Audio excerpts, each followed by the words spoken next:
Hello friends, ఎలా ఉన్నారు? Welcome to ఆది tuition YouTube channel. So friends, ఈరోజు మన వీడియో టాపిక్ వచ్చేసరికి AP 10th class Telugu public important questions 2023-2024.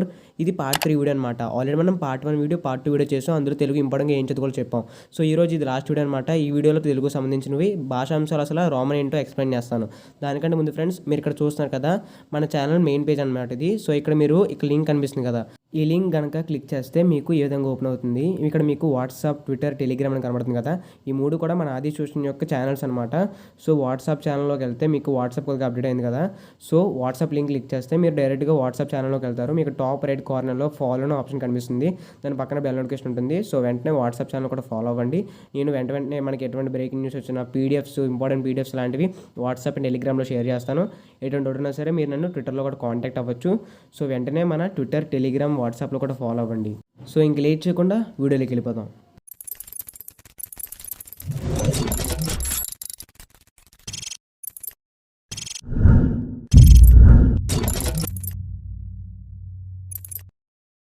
So friends, మీరు ఇక్కడ చూస్తున్నారు కదా, ఇది విభాగం 3 భాషాంశాలు అనమాట. రోమన్ మనకి తెలుగు లాంగ్వేజ్లో 10th క్లాస్ వాళ్ళకి లాస్ట్ రోమన్ అయితే ఇది.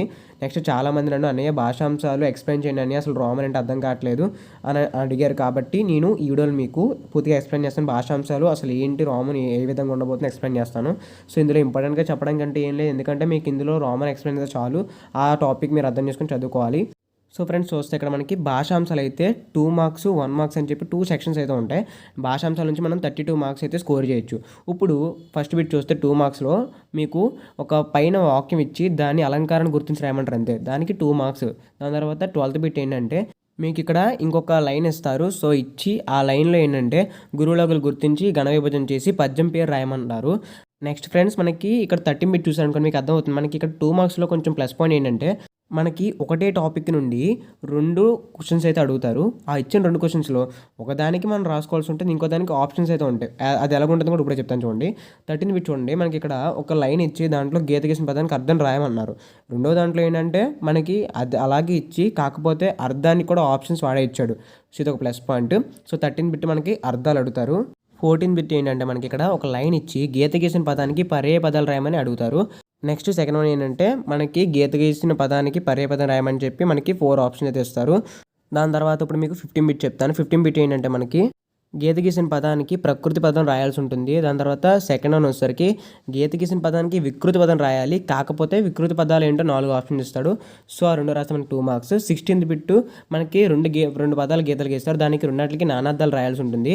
సెకండ్ వన్ ఏంటంటే మనకి అలాగే ఇస్తారు, కాకపోతే ఇక్కడ మనకి ఆప్షన్స్ అయితే ఉంటుంది, చెప్పాను కదా. అండ్ నెక్స్ట్ 17 బిట్ వచ్చేసరికి మనకి ఇక్కడ గీత గీసిన పదానికి వ్యుత్పత్తి అర్థాలు రాయాల్సి ఉంటుంది. సో దాని తర్వాత సెకండ్ రోమన్ కూడా అంతే, కాకపోతే దానికి కూడా 4 ఆప్షన్స్ ఇస్తారు. 18 బిట్ వచ్చేసరికి మీకు ఏంటంటే ఒక వాక్యం ఇచ్చి సో ఆ వాక్యంలో జాతీయాన్ని గుర్తించి విడిగా రాయాల్సి ఉంటుంది. సో మీకు మీ టీచర్స్ చెప్పు ఉంటారు, ఒక లైన్ ఇచ్చి దాంట్లో ఉన్న జాతీయాన్ని మాత్రమే వెతికి తీసి రాయాల్సి ఉంటుంది. సో దానికి మనకి 2 మార్క్స్. దాని తర్వాత 19 బిట్ వచ్చేసరికి మనకి వాడే ఒక జాతీయం ఇస్తాడు. సో ఇచ్చిన ఆ జాతీయాన్ని మనం ఏ సందర్భంలో ఉపయోగిస్తామో దాన్ని రాయాల్సి ఉంటుంది. సో అలా రాస్తే మనకి ఒక 2 మార్క్స్. సో టోటల్గా మనకి 2 మార్క్స్ అనేవి 9 బిట్స్ ఉంటే 9 2s are 18 marks.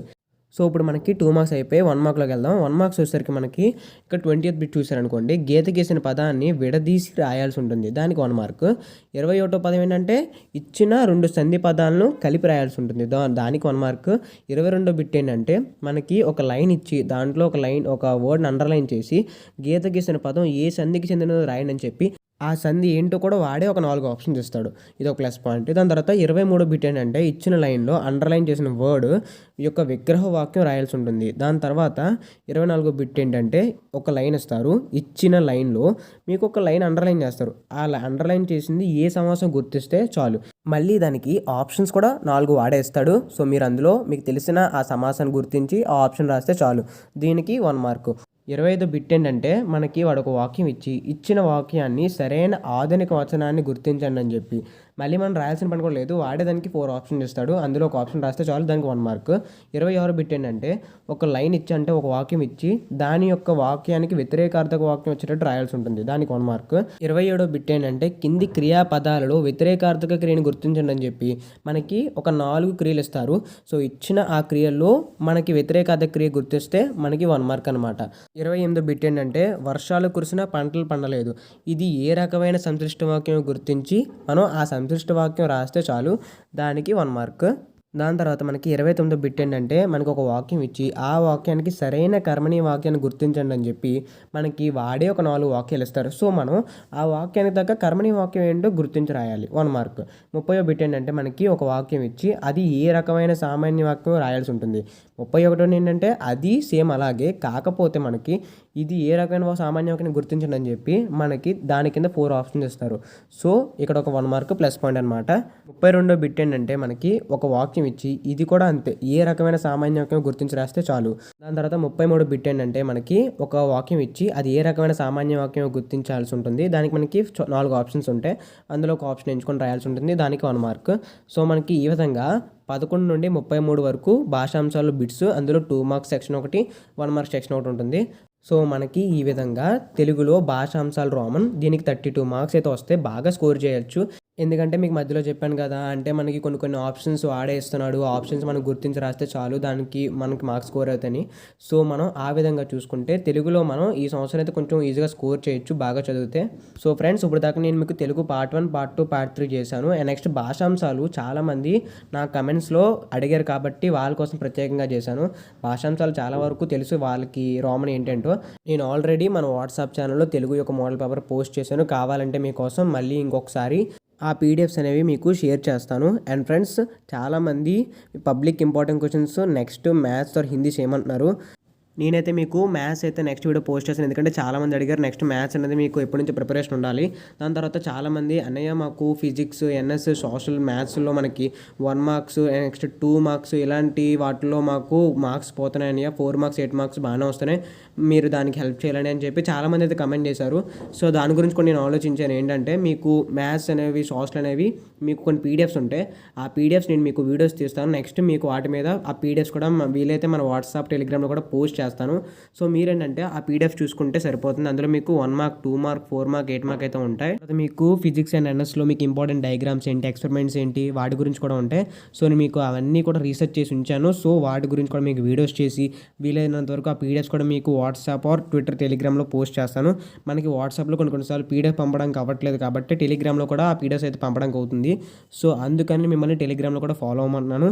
Not only for వాట్సాప్లో, టెలిగ్రామ్లో కూడా ఫాలో అవ్వండి. అప్పుడు మీకు ఒకవేళ వాట్సాప్లో షేర్ అవ్వలేకపోతే టెలిగ్రామ్లో కూడా షేర్ అవుతాయి. సో ఐ హోప్ గైస్ మీరైతే డిసప్పాయింట్ అవుతున్నారు, ఎందుకంటే మీకు 1 మార్క్, 2 మార్క్లో కూడా మార్క్స్ పోయి అక్కడే మీరు తగ్గిపోతున్నారు. మీరు ఎంత కష్టపడినా అక్కడ తగ్గిపోతున్నాయని లెసన్ రీడింగ్ మాకు టైం లేదన్నారు కాబట్టి నేను మీ గురించి ఆలోచించి ఈ యొక్క పీడిఎఫ్స్ అనేవి వెతుకుంచాను. నెక్స్ట్ ఆ పీడిఎఫ్స్లో ఉన్న మ్యాటర్స్ మీకు డీటెయిల్గా చెప్తాను. ఇంపార్టెంట్గా చదువుకోవాల్సిన మ్యాథ్స్, ఫిజిక్స్, సోషల్, ఎన్ఎస్ వీటిలో కూడా మీకు చెప్తాను. హిందీ అండ్ ఇంగ్లీష్ వచ్చేసరికి మీరు నిబంధనలు అడుగుతున్నారు కదా, సో వాటి గురించి కూడా చేస్తాను. ముందైతే నేను సబ్జెక్ట్స్ కూడా కవర్ చేస్తాను, ఎందుకంటే మీకు తెలుగు అయిపోయిన తర్వాత సబ్జెక్ట్స్ కవర్ చేస్తే బెటర్. చాలామంది మ్యాథ్స్ అయితే ఇప్పటి నుంచే పెట్టమని అడుగుతున్నారు కాబట్టి ఫస్ట్ మ్యాథ్స్ వీడియో కూడా పెడతాను, ఎందుకంటే మీకు మళ్ళీ ఈ మ్యాథ్స్ యొక్క ప్రిపరేషన్ టైం అయితే సరిపోదు.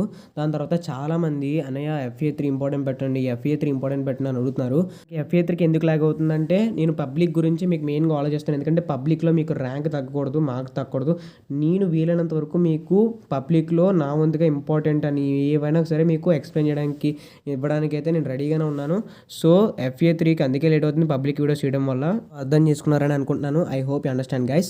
సో నెక్స్ట్ పబ్లిక్ ఎగ్జామినేషన్ సంబంధించిన ఇంపార్టెంట్ క్వశ్చన్ వీడియోస్ తీశాను కదా, సో ఆ వీడియోస్ అన్ని కూడా ఒక ప్లేలిస్ట్ తయారు చేసి ఉంచాను. మీకు పైన ఇక్కడ ఒక లింక్ కనిపిస్తుంది కదా, సో ఆ లింక్ క్లిక్ చేస్తే మీకు ఆ ప్లేలిస్ట్లోకి వెళ్ళిపోతారు. అండ్ వీడియో లాస్ట్లో కూడా మీకు ఆ ప్లేలిస్ట్ అయితే నేను మీకు ప్రొవైడ్ చేస్తాను. సో ఇది ఫ్రెండ్స్ ఇవాళ మన ఈ వీడియో. మీకు కనుక ఈ వీడియో నచ్చినట్టయితే లైక్ చేయండి, అలాగే 10th క్లాస్ చదువుతున్న ప్రతి ఒక్కరికి కూడా ఈ వీడియోని అయితే షేర్ చేయండి. అలాగే మన ఛానల్ని అయితే సబ్స్క్రైబ్ చేసుకోండి, పక్కన బెల్ నోటిఫికేషన్ని ఆల్ ఆప్షన్ పెట్టుకుంటే మీకు ప్రతి ఒక్క అప్డేట్ అయితే అందుతుంది. దాని తర్వాత మీరు ఎటువంటి డౌట్ ఉన్నా సరే కింద నాకు కమెంట్ చేయండి. Feel like your own brother. And thank you for watching.